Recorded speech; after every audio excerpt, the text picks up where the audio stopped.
आज हम लोग देखने वाले हैं श्वेत। तो अगर आपने हमारा श्वेत का पहले वाले वीडियोस नहीं देखे हैं तो लिंक डिस्क्रिप्शन में दिया हुआ है गाइज, पहले आप जाके उससे देखिए ताकि आपको ये अच्छे से समझ आए। तो लेट्स स्टार्ट गाइज। तो आज हम लोग देखने वाले हैं श्वेत विधि होता क्या है। तो देखेंगे हम लोग श्वेत विधि तभी कंडक्ट किया जाता है जब हमें पहले से ही स्नेहन दिया जाता है और हमारा जो पहला पिछले रात का खाना खाया हुआ खाना है, जो हमने आहार लिया हुआ है, वो हमारा अच्छे से जीर्ण हो जाए या फिर डाइजेस्ट हो जाए, तभी हम लोग आगे स्वेद देते हैं। और ऐसी प्लेस पे स्वेद दिया जाता है जहाँ पे डिवाइड ऑफ ब्रीज है। डिवाइड ऑफ ब्रीज मतलब कोई एक्सटर्नल एनवायरनमेंट जो हमारे बाहरी वातावरण से कोई हमारा संबंध ना हो, ऐसी जगह पे दिया जाता है स्वेद। तो हम लोग देखेंगे दोस्तों,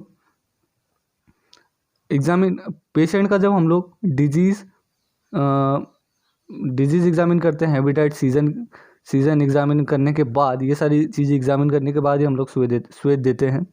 महास्वेद क्या होता है? ऐसे लोगों को दिया जाता है जो कि बहुत सीवियर डिजीज़ हो जिनको, उनको महास्वेद दिया जाता है। और वो कब दिया जाता है? विंटर सीजन में। विंटर सीजन में क्यों दिया जाता है? क्योंकि देखिए विंटर सीजन में ठंडी होती तो ज़्यादा स्वेद देना ठीक रहेगा, है कि नहीं। और मृदु स्वेद कमज़ोर पर्सन्स को, वीक पर्सन्स को दिया जाता है।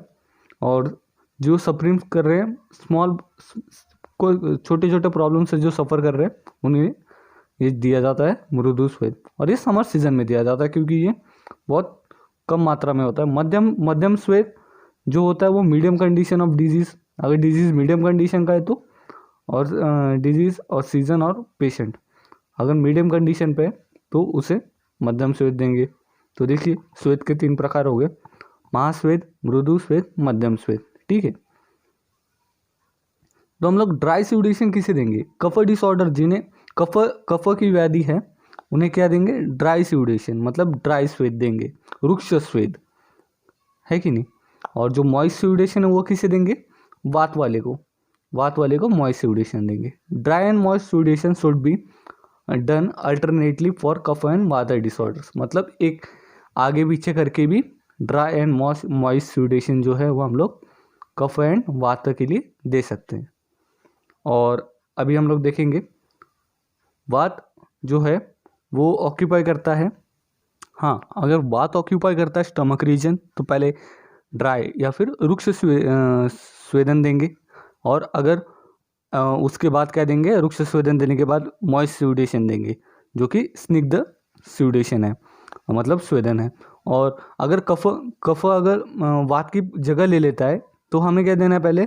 पहले स्निग्ध स्वेद देना है जो कि मॉइस्ट स्यूडेशन है, और उसके बाद हमें रुक्ष स्वेद देना है। तो देखिएगा, हमने जब वात में तो पहले बोला था कि मॉइस्ट स्यूडेशन देना है, पर अगर वो स्टमक रीजन में आ जाता है तो पहले ड्राई दीजिए और फिर मॉइस्ट दीजिए। वैसे ही अगर कफ वात की जगह ले लेता है तो ही आपको पहले मॉइस्ट देना है और फिर ड्राई स्यूडेशन देना है। तो इसका आप ध्यान रखेंगे। और अब हम लोग देखेंगे माइल्ड स्यूडेशन जो है वो वाइटल पॉइंट्स पे, जैसे टेस्टिस, आइज, हार्ट्स, इन सब पे क्या है? छोटा, माइल्ड, कम मात्रा में स्यूडेशन करना है, आपको कम मात्रा में स्वेद देना है। आइज को क्या करना है? कवर करना है किससे? Petal of lotus. लोटस मतलब जो होता है हमारा कमल का फूल होता है, उसके पेटल से, मतलब उसके फूल की जो पंखुड़ियाँ होती है उससे हमें ढकना है। और लिली फ्लावर से ढक सकते हैं हम लोग।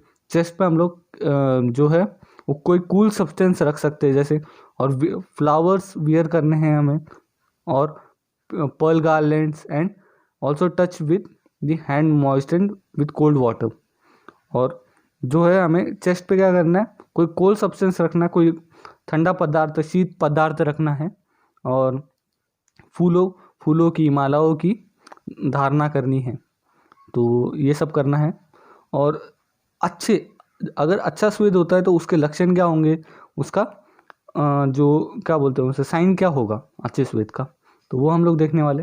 जैसे हमने बोला कि स्वेद क्या है? वो चीज़ है, वो ऐसा प्रोसेस है जो हमारे कोल्डनेस को, हैवीनेस को हमसे दूर करता है, हमारे स्टिफनेस को दूर करता है। स्टिफनेस यानी जो हमारे बॉडी में जो एक कड़कपना सा आ जाता है, हमारी बॉडी जो जैसे मरने के बाद कोई भी आदमी जो जिसकी डेथ हो जाती है वो उसकी बॉडी जैसे बहुत ही कड़क कड़क सी हो जाती है, स्किन एकदम ड्राई सी पड़ जाती है, कड़क सी हो जाती है, उसे स्टिफनेस कहा जाता है। तो होगा क्या, अगर अच्छा स्वेद होता है तो कोल्डनेस चला जाएगा बॉडी से, स्टिफनेस चला जाएगा, हैवीनेस चला, हैवीनेस मतलब गुरुता जो बढ़ गया बॉडी में, और बॉडी क्या हो जाएगी, स्मूथ हो जाएगी। ये सारे सिम्टम्स होने के बाद होता क्या, बॉडी को जेंटली क्या करते हैं, ऑयल दिया जाता है, ठीक है, जो वात को कम करता है, और हॉट वाटर बाथ दिया जाता है। ये सारे रेजिमेंट जो है वो ओलेशन थेरेपी में हमने देख लिए थे, जो स्नेहन में हमें देख लिए थे, तो ये सारे फॉलो किए जाते हैं। आगे हम लोग देखेंगे, आगे देखना, जिनको पित्ता बढ़ गया, रक्त पित्ता बढ़ा हुआ है, जिनको प्यास ज़्यादा लग रही है, फेंट हो रहे हैं, वीकनेस ऑफ वॉइस है, ये सब क्या है, एक्सेसिव सिम्टम्स है। अगर ज़्यादा हो जाए स्वेट तो क्या होगा, गिडीनेस हो जाएगा, मतलब भ्रमता आ जाएगी, पूरे जॉइंट्स में पेन होने लग जाएगा, फीवर हो जाएगा जिसे ज्वर कहा गया है, और appearance of blackish and reddish patches on skin, तो स्किन डिसऑर्डर्स होने लग जाएंगे, वॉमिटिंग होने लग जाएगी, ठीक है। तो ये सब साइंस एंड सिम्टम्स किसके हैं, एक्सेसिव स्वेडेशन, मतलब ज़्यादा हो जाए, स्वेदन ज़्यादा हो जाए तो क्या होगा। और ट्रीटमेंट क्या है इसका, स्तंभन, एस्ट्रीजन थेरेपी जो है, स्तंभन जो है वो ट्रीटमेंट है। और treatment of complications caused by poisons, alkalies, diarrhoea, vomiting, fainting, इन सब में भी स्तंभन ही ट्रीटमेंट दिया जाता है। अब हम लोग देखेंगे जो प्रॉपर्टीज़ है, जो द्रव्य हम लोग यूज़ करने वाले हैं स्वेद में, उसके लिए गुण क्या क्या होंगे। तो पहले है गुरुता होनी चाहिए, तीक्ष्ण होना चाहिए, शार्पनेस होनी चाहिए, और उष्ण द्रव्य होना चाहिए, ये सब गुण होने चाहिए। जबकि एस्ट्रीजेंट थेरेपी में इसके ऑपोजिट होना चाहिए, क्योंकि हम लोग उसको ठीक कर रहे हैं, जो स्वेदन ने जो भी व्याधियाँ की है उसको ठीक करने के लिए हम लोगों ने स्तंभन दिया है, स्तंभन में इसलिए ऑपोजिट ड्रग्स होनी चाहिए। तो अब देखिएगा, ड्रग्स विचार द्रव्य, स्थिर, स्निग्ध, रुक्ष, सूक्ष्म, ये सब क्या करता है, स्यूडेशन कॉज करता है, मतलब स्वेदन कॉज करता है। अब हम लोग देखेंगे श्लक्षण मतलब स्मूथ, रुक्ष मतलब ड्राई, सूक्ष्म मतलब माइन्यूट, और सार मतलब मोबाइल, और द्रव मतलब लिक्विड, तिक्त मतलब बिटर जो करेला का जैसा टेस्ट है, और कषाय मतलब एस्ट्रिंजेंट जो टेस्ट है, जैसे आप चाय को बोल सकते हैं कषाय है, मधुर जो स्वीट है। ऐसे टेस्ट वाले को हम लोग टेस्ट वाले द्रव्य को हम लोग स्तंभन में, गुण रखने वालों को स्तंभन द्रव्य में, स्तंभन जो थेरेपी है उसमें यूज़ करेंगे, एस्ट्रीजेंट थेरेपी जो है उसमें यूज़ करें। अब कोई बोलेगा प्रॉपर साइंस से क्या होंगे एस्ट्रीजेंट थेरेपी के, तो पहले तो disappearance of disease is the proper sign, giving the strength to the body, and जो है वो रिजल्ट है स्तंभन थेरेपी का, ठीक है।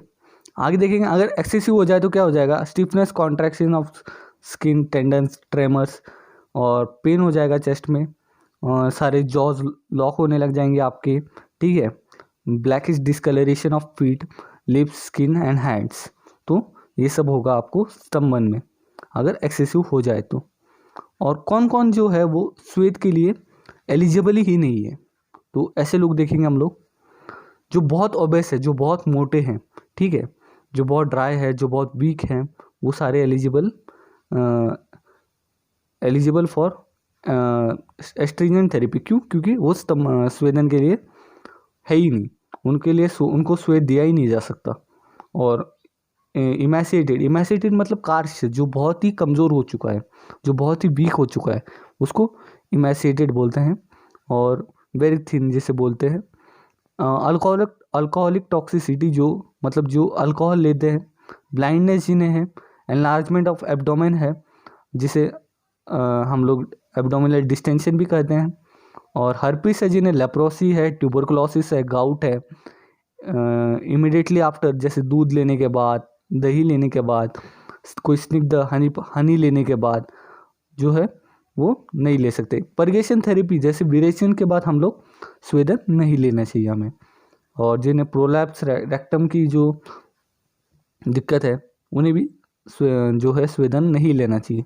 जिन्हें गुस्सा आता है, जिन्हें ग्रीफ है, जिन्हें फियर है, हंगर है, थर्स्ट की भावना है, या फिर फीलिंग है, डिज़ायर है, उन्हें जो है हमारा स्यूडेशन थेरेपी वो नहीं लेना चाहिए। पित्त डिसऑर्डर्स प्रेग्नेंट वुमेन को भी और मेंस्ट्रुअल पीरियड में जो आपको दिक्कतें होती हैं उसमें भी आपको नहीं लेना चाहिए स्वेदन। तो आगे हम लोग देखेंगे एलिजिबल फॉर स्यूडेशन कौन कौन है। अब जिन्हें डिसअपनिया है, कफ है, कोराइजा है। कोराइजा एक इन्फ्लेमेशन होता है आइस में जो आपके आईलिड्स में होता है, ठीक है।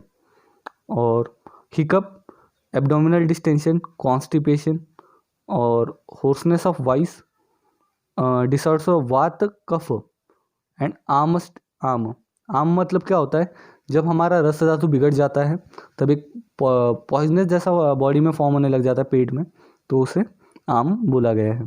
स्टिफनेस बढ़ जाता है, हैवीनेस बढ़ जाता है, ऑब्वियसली बढ़ेगा, जिनका बढ़ा हुआ है वो लोग एलिजिबल है स्यूडेशन के लिए। और जिनमें कैचिंग पेन है, हिप में, फ्लैंक्स मतलब हमारे मसल्स में, और बैक में, एब्डोमेन में और लोअर जॉ में।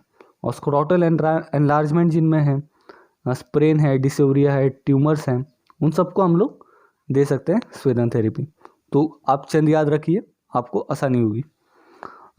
नॉन थर्मल टाइप के स्यूडेशन हम लोगों ने पहले भी डिस्कस किए हुए, अब वापस एक बार बताते हैं। 10 टाइप के हैं।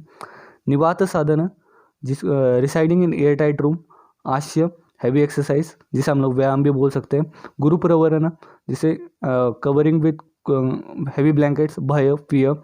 उपनाह, non thermal type of poultices. Poultices मतलब जो हम लोगों ने मेडिकेटेड जो द्रव्य बनाया है, ड्रग बनाया है, उसे पॉलिटाइसिस, पेस्ट के फॉर्म में उसे पॉलिटाइसिस बोला गया। अहव मतलब बॉक्सिंग, क्रोध, एंगर। भूरीपान मतलब excessive intake of alcohol. Sood, निर्घन, जिसे बोला है सप्रेशन ऑफ हंगर। और आत्प मतलब जो एक्सपोजिंग टू सनलाइट है। तो ये सब 10 जो है वो आपको नॉन थर्मल टाइप ऑफ स्यूडेशन बोले गए हैं। और देखिएगा गाइस, एडवांटेजेस क्या क्या हैं, जो भी कोई भी अगर स्यूडेशन थेरेपी लेता है, जो भी कोई स्वेदन लेता है उनसे क्या क्या होगा। पावर ऑफ डाइजेशन जो है वो बढ़ जाता है। सॉफ्टनेस, ब्राइटनेस ऑफ स्किन है वो बढ़ जाती है। डिजायर टू फूड, जो हमें खाने की जो हमारी जो हंगर है, क्षुधा है, वो बढ़ जाती है। Internal channels of the body, जो स्रोतस है, अलग अलग जो स्रोतस है वो क्लियर होने लग जाते हैं। रिलीव्स उस एंड लेजीनेस एंड स्टफ, मतलब जो हमारी जो लथार्जी है, जो हमें थकावट है, वो हट जाती है। जो हमारी बॉडी में स्टिफनेस है, जो कड़कपना आ चुका है स्किन में या फिर हमारी बॉडी का अलग अलग पार्ट्स में, वो हट जाता है। और जो मूवमेंट्स है हमारी वो बढ़ जाते हैं। आप देखिएगा ये जो श्लोक है आप यहाँ पे देख रहे हैं, ये बहुत ही ज़्यादा इंपॉर्टेंट है और हर बार ये श्लोक है ना, ये पूछा जाता है। मैं आपको अच्छे से ये श्लोक दिखाऊंगा, तो फोकस कीजिएगा जो मैं श्लोक आपको बता रहा हूँ। देखिएगा, स्नेह क्लीना कोष्ठगा धातुगा वा स्रोतो लीना ये च शाकास्ति संस्था दोषाः स्वेदस्ते द्रवीकृत्य कोष्ठम नीता सम्यक शुद्धिभिर्हि यन्ते। तो ये जो श्लोक है ये हर बार 15 मार्क्स में पूछा गया है या फिर 5 मार्क्स में आपको पूछा जाता है। तो आप देखिएगा इसका मतलब होता क्या है। The alternate doshas when lodged at the periphery and get liquefied by sudation। तो इसका यही मतलब है, हम लोग जो स्नेहन स्वेदन परफॉर्म करते हैं वो इसलिए करते हैं ताकि जो भी हमारे एग्रीवेटेड दोषास है, जो भी दोषा का प्रकोप होके दोषा कहाँ चले गए हैं, हमारे शाकास में चले गए। शाखा यानी जहाँ पे बोला गया है शाकास में चले गए। शाखा यानी पेरिफेरल पार्ट्स। पेरिफेरल पार्ट्स क्या क्या है हमारे, हाथ और पैर। तो पेरिफेरल पार्ट्स में जो जाके बैठ गए हैं उन्हें अगर बाहर निकालना है तो किसी ओरिफाइस से बाहर निकालेंगे, और ओरिफाइस से बाहर निकालने से पहले उन्हें हमारे किसी ओरिफाइस के पास लाना पड़ेगा।